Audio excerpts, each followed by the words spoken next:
Hola tribe, welcome to the House of Kai.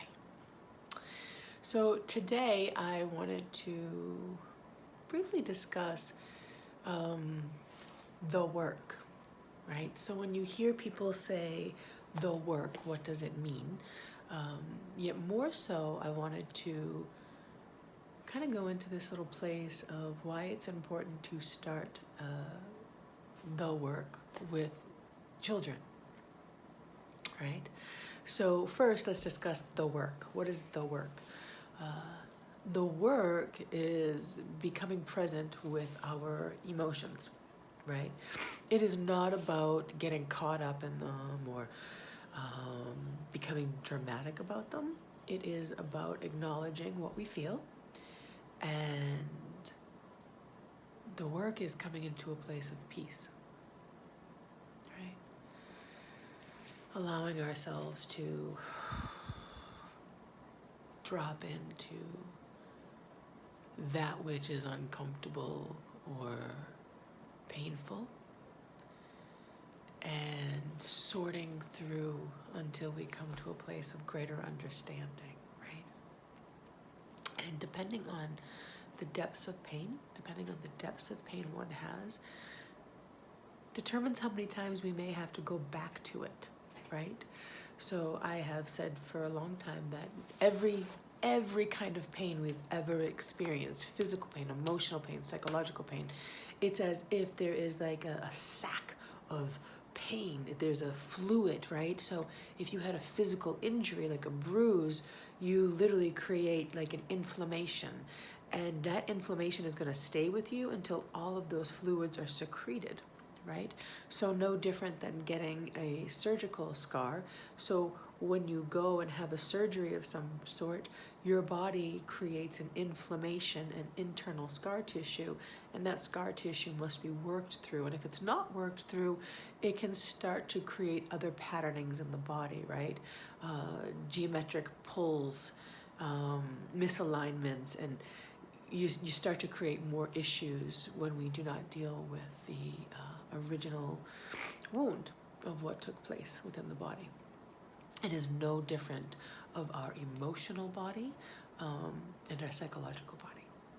So every emotional and mental issue that we have is like this ball of pain that if we do not approach it appropriately,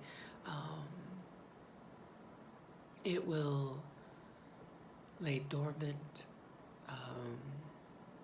and fester is the best way of saying it, right? It becomes like a gross pussy wound, and that eventually will either kill us or must be released in order to be dealt with, right? And I don't know if you know, but if there's a big pussy wound somewhere and it's ever released, it's horribly toxic and stinky, and it needs much attention, right? So our emotional body does the same exact thing. Our emotional body can do the same exact thing. And so how do we go about this, right? So sometimes, and I know from my own personal journey, I have had different emotional, physical, psychological traumas that have taken numerous times going back to the same wound and having to clean it out, right? Going back in and having to do work that to clear it out. So sometimes you go to that wound and you want to blame others for where the wound became awoken from, or where the wound or what we perceive as where the wound was created from. Take that with a grain of salt, because it's always a perception, right? So just because we are in a situation and we are feeling emotional pain, and we believe that this other person or group of people or family or whatever are the cause of the issue, does not mean that's true. Yet sometimes in the process, that's okay for us to believe that's true until we get to deeper layers and deeper layers, because the layer we want to get to is that it's no one else's fault, right? I look at us as that we're all just wounded animals. Every last one of us is just a wounded creature walking around, right? Doing our best to safeguard ourselves. I know for myself, I choose to no longer wound anyone else. I no longer wish to be wounded, yet for me, I do my best to not wound other people based off of my own personal past wounds. And that's why I do the work, you know. One, so I don't keep living out the same psychodrama. I don't want to keep having the same issues over and over again. But two, I don't wish to harm others based off of my personal pain, especially random people, right? I don't want them to, it's not their fault. It's not their fault that I, am hurting or I have my own personal stuff, right? So what I refer to as doing the work is sitting in my emotional pain and asking questions of it, right? What is this pain I'm experiencing? And I allow myself to tell me what it believes it is, right? I do my best to not become attached to anything my mind is saying, which is not necessarily easy, especially if you're really new to the work. You're most likely going to become attached to a story that mind ego is telling you created the issue. So, and that's okay. That's okay. Just know that those are steps and stages of doing the work. There's always more layers. There's always more, we'll say pus, getting that needs to be secreted out of the body. Okay? So I sit with the emotion and I ask myself what I am experiencing. And then I allow myself to become aware of the story that my mind has created around it. And once I do that, I ask myself various other questions. Usually all these questions are utilized to get to a core issue of, the real core issue of why did I allow it to happen, right? Not that somebody else created it or caused it for me. Why did I allow that situation to take place? Regardless if I think I had power in it or not, we always have a level of power in every creation that we participate in. And every moment is a creation, so we have power in every moment. More often than not, we are the co-creators of every moment, so our creations aren't going to be 100% based off of our personal vibration. They're based off of multitudes of vibrations involved. So what did I bring to the table? Right? What did I bring to the table that may have co-created a scenario that made me experience experiences that I didn't really want to experience, like painful things, right? Whether it be physical, emotional, psychological, doesn't matter. Now,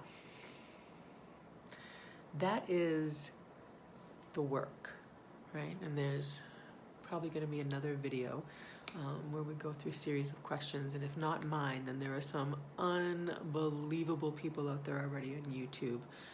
One of my favorites,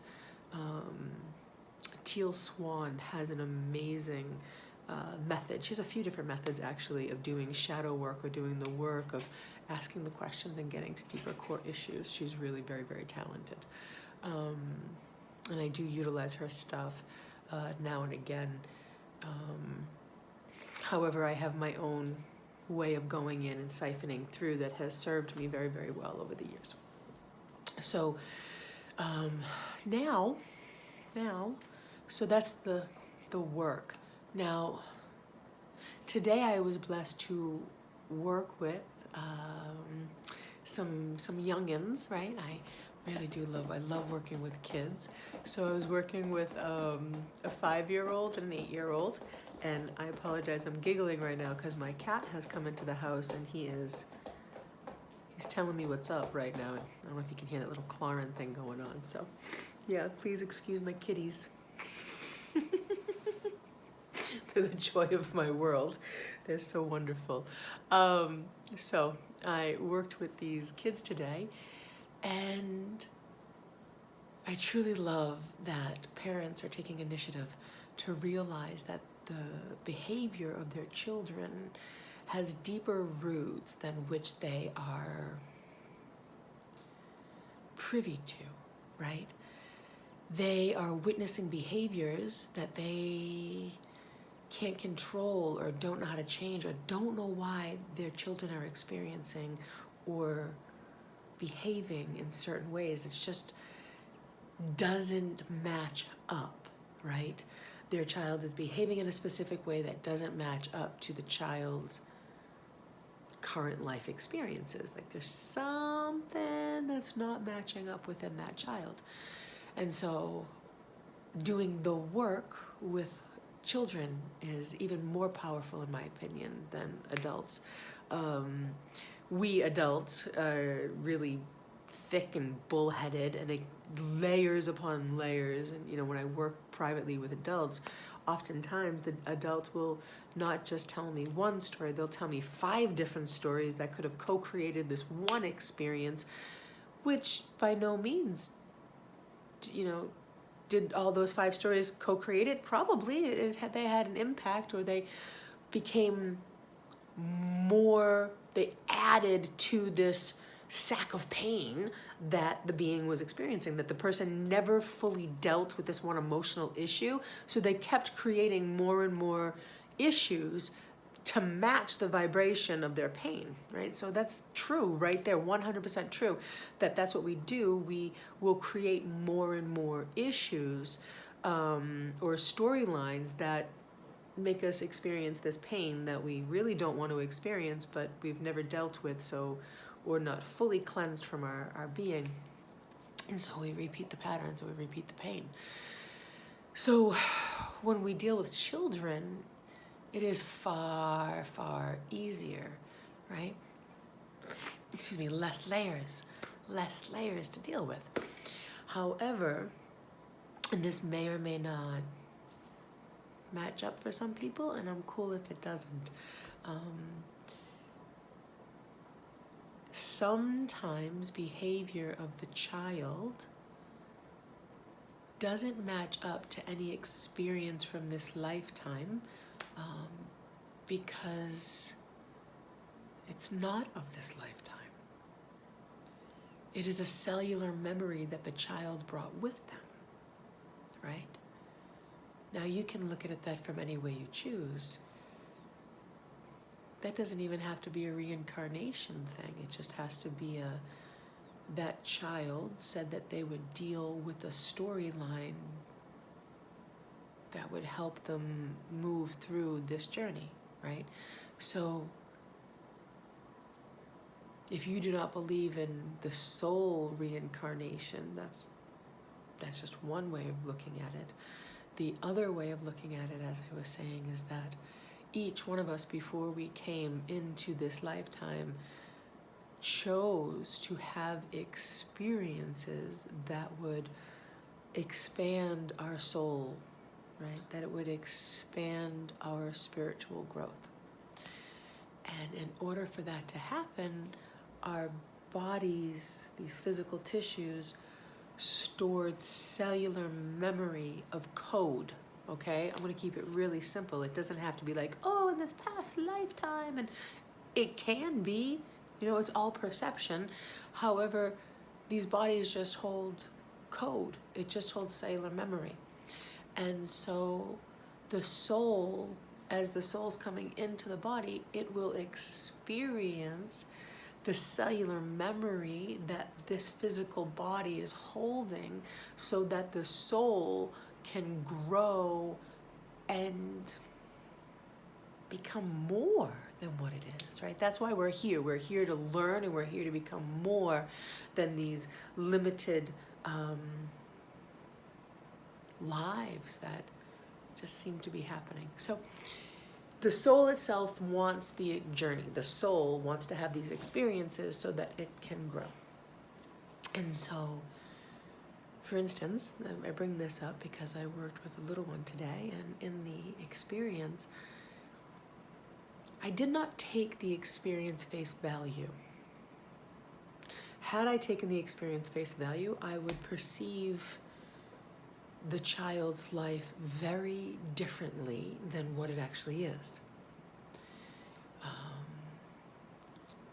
I allowed myself to witness the child's behavior and emotions and ask questions that may have no tangibility, and made statements that had no tangibility based on anything that I know or could perceive from knowing the family or knowing of that child's life, right? All I know is I responded to this child's behavior and vibration with love and assertiveness, right?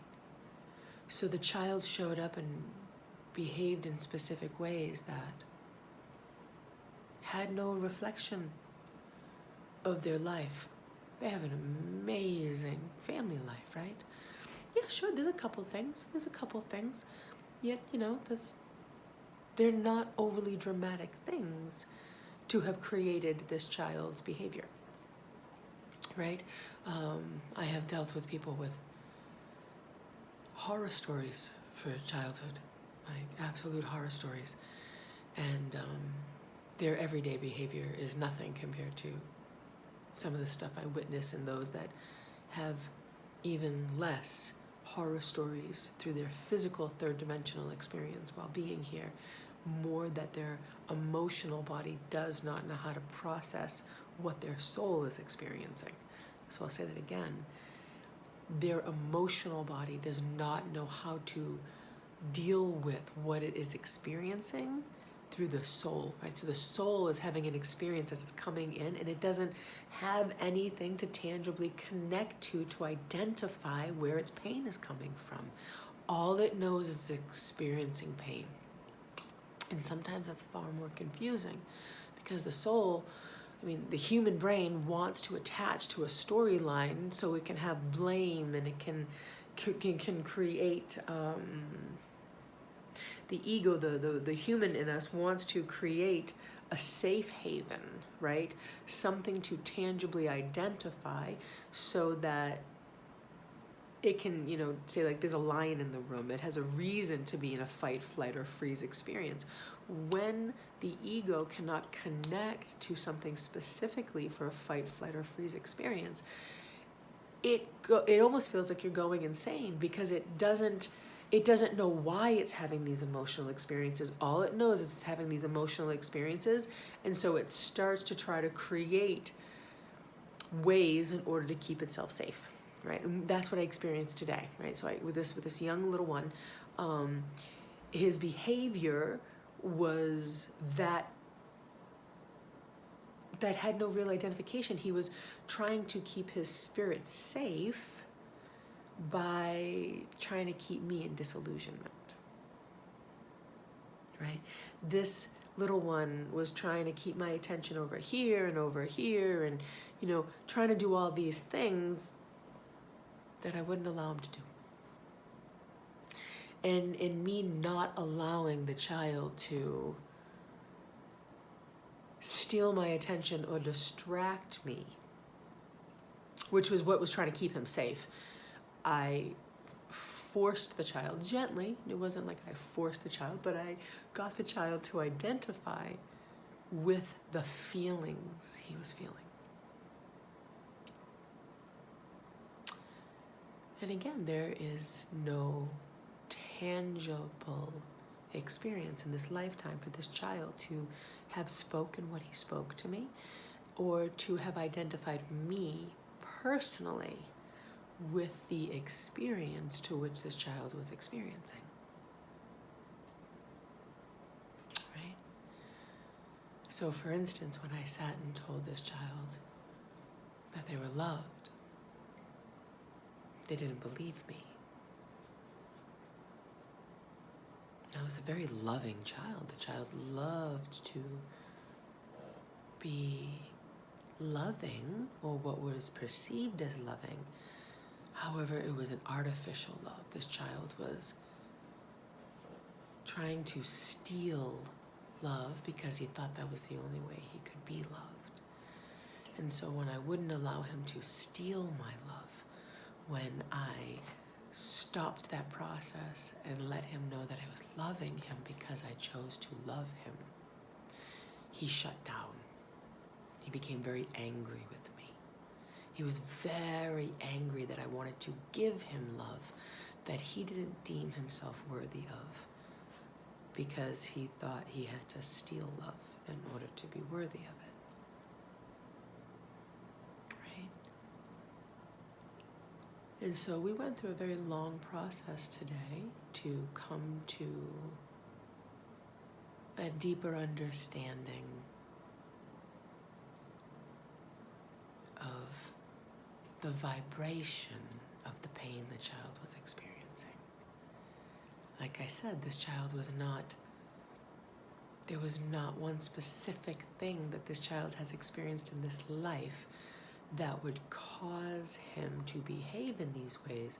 He simply was carrying a code, a vibrational code in his body that his spirit was trying to make heads of tail with, right? So doing the work is really great for adults. It's really great for adults because we do have tangible things that we can work through. However, as most of, if you've been doing this work, you know that, it takes us longer sometimes, or we get stuck in loops because we over-identify with storylines that took place in this lifetime.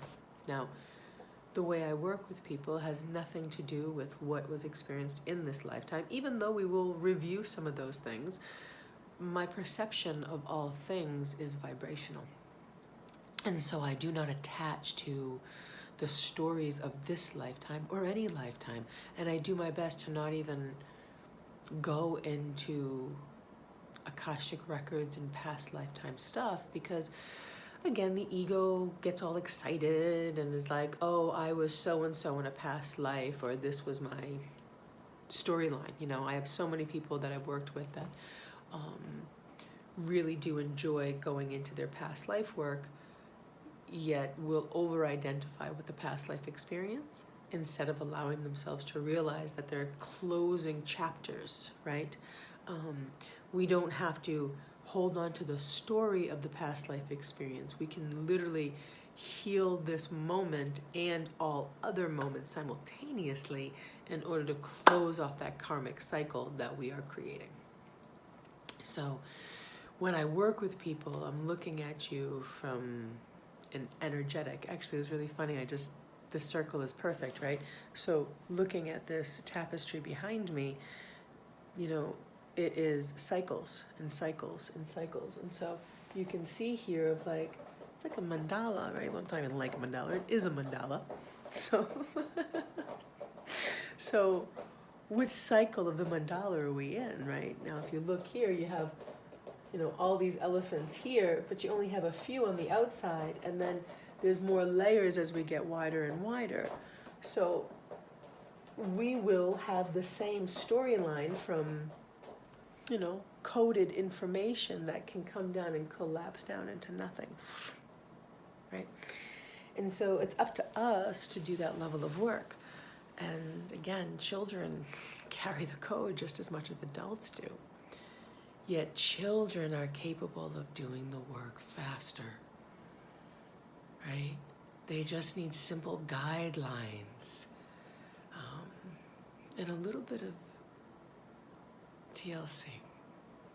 They need a little bit of attention to those moments and experiences in order for them to collapse down those timelines, right? To like drop it in hard. And that way they don't have to keep playing out the same stuff. On a little side note, as I went through the experience with the child today, we went through layers of his excitement to work with me, and then his frustration of working with me, and then his never wanting to work with me again, and then his absolutely loving and playing with me, and to giving me big, huge hugs and telling me how much fun he had, and that he was in this place of balance and stillness and was excited for the next time he got to see me. Right? So for me, none of it was personal. I'm just getting to experience the layers and depths of the soul as it's moving through its code, its energetic code and storyline.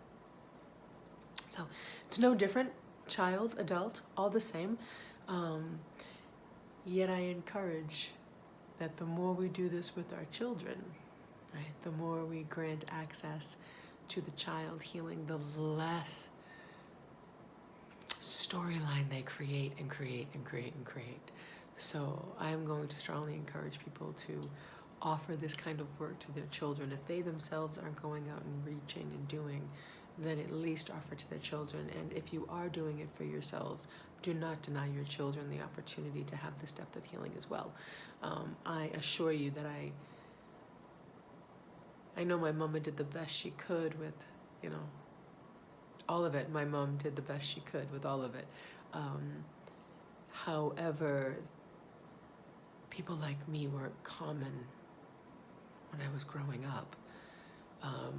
And so if there were more people like myself out there doing this style of work, I would assure you that bringing it to the table for children would be key. It is really the key. Doing just straight psychotherapy is not a healthy platform. And I can simply say that psychotherapy, as great as it can be, what happens is that they're locked into the insurance game. And because they're locked into the insurance game, they have to follow a lot of rules. And when they follow those rules, they don't actually get to core issues. They kind of just keep making the loop worse and worse and worse, Not always, but they can. And so if we want to do true healing, we have to break free of the confine structure of how it's supposed to look. Because I assure you, the way it looked for me today was, it was painful, it was uncomfortable. It was joyful, it was everything. And I got to go through all of those experiences and get to depths of pain that this child had not shared with anyone in order for them to feel love again inside of themselves. So I hope this was enjoyed, and if you enjoy my stuff, please like, share, and subscribe. I will be offering more and more detailed understandings and kind of, did you know? Did you know this is how it worked? Did you know this is how the spirit moves within this physical being? Powerful stuff. Again, thank you for sharing your time with me. Much love, tribe. Mwah. Peace out, y'all.